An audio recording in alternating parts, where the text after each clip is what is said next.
தாய் தமிழ் உறவுகளுக்கு வணக்கம். 18 லாரிகளில் பரிசுப் பொருட்கள் 18 லாரிகளில் பரிசுப் பொருட்கள். கிட்னி திருட்டு திமுக வேட்பாளர் அட்டகாசம். 18 லாரிகளில் பரிசுப் பொருட்கள்.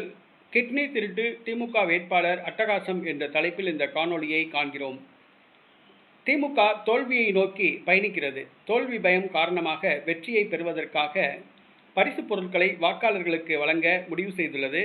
சமீபத்தில் மதுரை மத்திய தொகுதி அமைச்சர் பிடிஆர் பழனிவேல் தியாகராஜன் வாக்காளர்களுக்கு வழங்க பதுக்கி வைத்திருந்த பிளாஸ்டிக் நாற்காலிகள் பறிமுதல் செய்யப்பட்டன. அதேபோன்று தற்பொழுது தமிழகம் முழுவதும் திமுக வேட்பாளர்களுக்கு உத்தரவிட்டுள்ளது. பரிசுப் பொருட்கள் வாக்காளர்களுக்கு வழங்கும்படி உத்தரவிட்டுள்ளது. அதன் அடிப்படையில் மணச்சநல்லூர் தொகுதி திமுக வேட்பாளர் கதிரவன் 18 லாரிகளில் பரிசுப் பொருட்களை வாக்காளர்களுக்கு வழங்க ஏற்பாடு செய்திருந்தார், கொண்டு வந்தார்.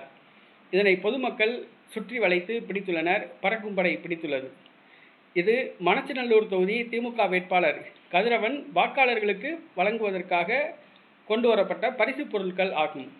இந்த கதிரவன் அவர் நடத்துகிற மருத்துவமனையில் தான் கிட்னி திருட்டு அம்பலமானது. கிட்னி திருட்டை நிரூபித்தால் 1 கோடி ரூபாய் பரிசு வழங்குவதாக சவுடால் விடுத்தார் கதிரவன். தற்பொழுது மணச்சநல்லூர் தொகுதி வேட்பாளராக போட்டியிட திமுக இவருக்கு மீண்டும் வாய்ப்பு வழங்கியுள்ளது.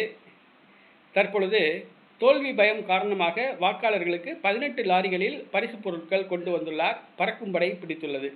திமுக தோல்வி பயம் காரணமாக வாக்காளர்களுக்கு பரிசுப் பொருட்களை தமிழ்நாடு முழுவதும் வழங்குகிறது.